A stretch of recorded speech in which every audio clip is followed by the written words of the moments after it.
કરું છું અને પત્રકાર મિત્રોને આવકારું છું। આપણા આદરણીય વડાપ્રધાન મોદી સાહેબે બનાસકાંઠાની સીટ ઉપર પ્રથમવાર મહિલા ઉમેદવારની પસંદગી કરી છે। તે બદલ મોદી સાહેબ તથા રાષ્ટ્રીય, પ્રદેશ અને જિલ્લા નેતૃત્વનો ખૂબ ખૂબ આભાર માનું છું।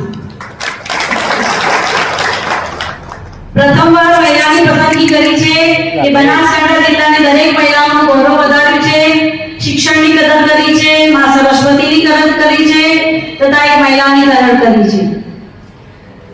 મારા દાદા ગલબાદાના પ્રયત્ન થકી આજે બનાસકાંઠાના લોકો માટે બનાસ ડેરી એ જીવાદોરી સમાન બની છે અને હું પણ એ સેવાના સંકલ્પને જરૂરથી જાળવી રાખીશ।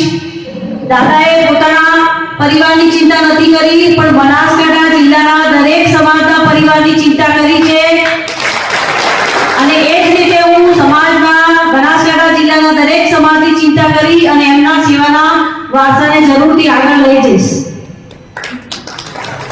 આપણા મોદી સાહેબ ના નેતૃત્વમાં દેશ વિકાસની અકલ્પનીય હરણફાળથી આગળ વધી રહ્યો છે અને એને હજી એ ગતિ ચાલુ રાખવા માટે, એ ગતિ અવિરતપણે આગળ વધે, વિકાસના કામો આગળ વધે એ માટે હું જરૂરથી પ્રયત્નશીલ રહીશ।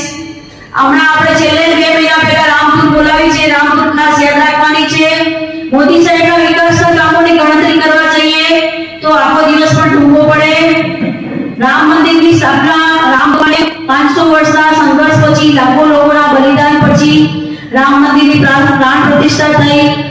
આપણા મોદી સાહેબે 10 દિવસના અનુષ્ઠાન કર્યા, નીચે પાટણ પાથરીને ઊંઘ્યા, અનેક મંદિરોના દર્શન કર્યા, ત્યારબાદ રામ મંદિરની પ્રતિષ્ઠા કરી છે। બનાસકાંઠા લોકસભા સીટ પર કોઈ એક વ્યક્તિની તાકાત નથી કે જીત મેળવવી, પણ અહીંયા બેઠેલ દરેક મારા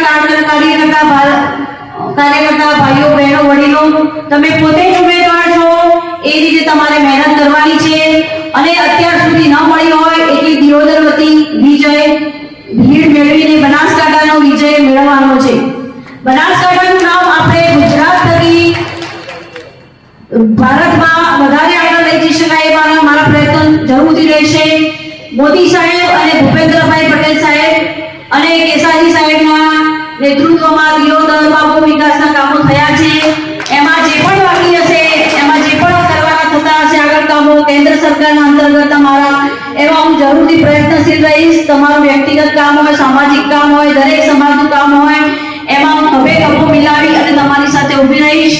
હું વર્ષોથી શિક્ષણ સાથે જોડાયેલી હોવાથી મહેનત કરવી તો મારો નિત્યક્રમ રહેલો છે, માટે મહેનત કરવામાં હું જરાય પણ પાછી નહીં પડું અને જીત્યા પછી તરત જ કાર્યાલયની શરૂઆત કરીશું, કાર્યકર્તાઓ માટે, લોકોના પ્રશ્નો માટે અને ટેકનોલોજીનો પણ એમાં ઉપયોગ કરીશું કે જેથી દિયોદરના છેવાડામાં બેઠેલી વ્યક્તિનો પ્રશ્ન પણ મારી સુધી પહોંચી શકે।